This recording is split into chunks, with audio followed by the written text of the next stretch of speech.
A 12-year-old student remains in hospital after she was shot in the thigh by a 14-year-old male student. The teen, who is in custody, brought... You know who you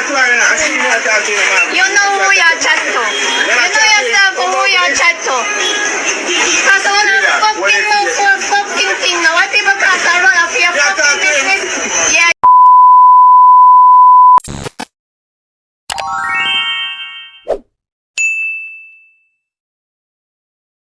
A 12-year-old student remains in hospital after she was shot in the thigh by a 14-year-old male student. The teen, who is in custody, brought the Glock pistol to school to show his classmates when it accidentally discharged. The police have seized the weapon and are investigating its origin. The incident has raised concerns about students having easy access to firearms. This is a very uncomfortable space to be in at this moment, and our heart goes out to both parents, the youngster who fired the trigger and the child who got hit by that bullet. And it could have been fatal, and we thank God that didn't happen.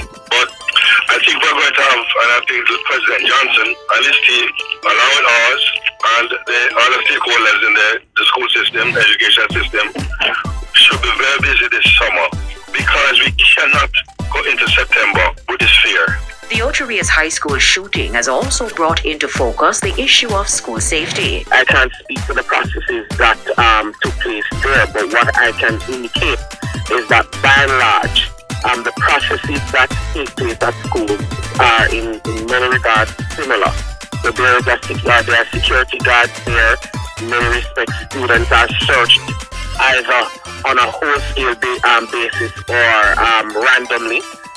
We know that the deans of disciplines, sometimes supported by members of the security forces, when called and when they are available, they do assist schools in carrying out these spot checks and searches.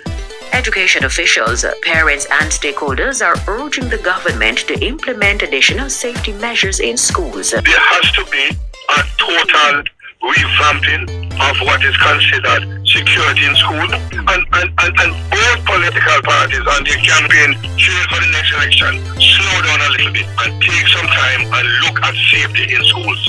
Think about the September term coming up and what both of you are going to do to keep our children in our school. He's only in Manchester because he's on interdiction. He has never served in Manchester. Where was he serving? He's serving Kingston. He was a part of the special ops team. He opened my bar around the road. And gunman come and hold gun ahead. My God. They come back and they shoot up the bar and lock down the bar. His car was not in service and I give him my car to use. And then he went to, I spoke to him in the morning. He said, Mommy, I soon come. On his way to Woodlawn, he stopped. I thought about it. They shoot up my car. Right? They shoot up my car at George's Valley Square. Oh God Almighty, Jesus Christ, me not see no police come at me yard, me not hear nothing. Me not hear nothing. A serving member, this is how you treat a serving member. Eh? Me can't hear nothing, me not see nobody come. Please.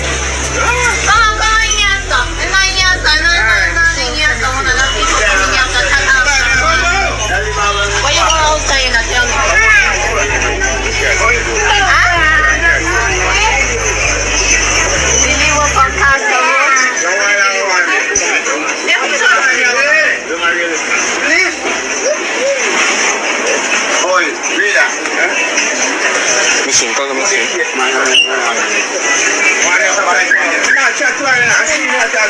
You know who you chat to.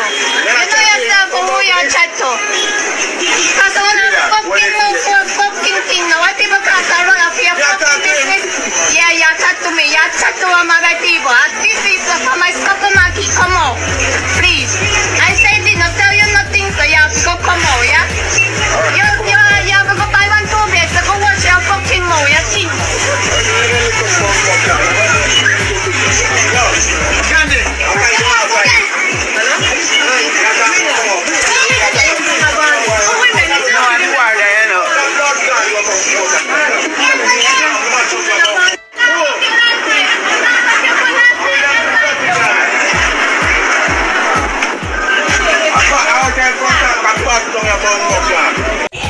dismissed for technical reasons when there are serious issues involved, and they really should be looking at the merits of the case. And she was saying, based on what the prosecution has presented, based on the seriousness of the offense here, the murder, prevalence of the offense in Jamaica, again, that's murder, as well as based on the availability of witnesses. Last week, you remember I said questions were being asked about that. Well, she said today witnesses were available, and she also said based on the strength of the prosecution's case, a retrial should be ordered. Now, on that point, when he was responding, Attorney John Clark, speaking for the accused men, raised questions about that, because he said if you look at the strength of the prosecution's case, you also have to look at the exhibits which are available. He said there were 25 exhibits which were presented during the trial. He said the prosecution has presented proof of verification that 16 of those exhibits are available for the retrial, and he's saying two of the most important exhibits, the DVD which contained the video of the murder, as well as the DVD which contained the voice notes, he said no evidence has been provided for their verification,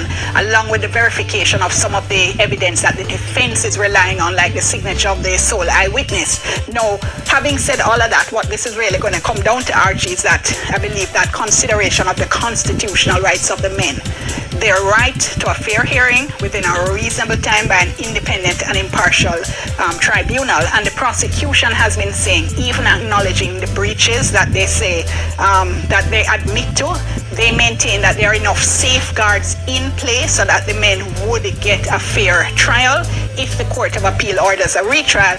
The lawyers for the accused men, of course, have been saying not so. The only thing to be done at this stage is not to order the retrial and allow them to go free.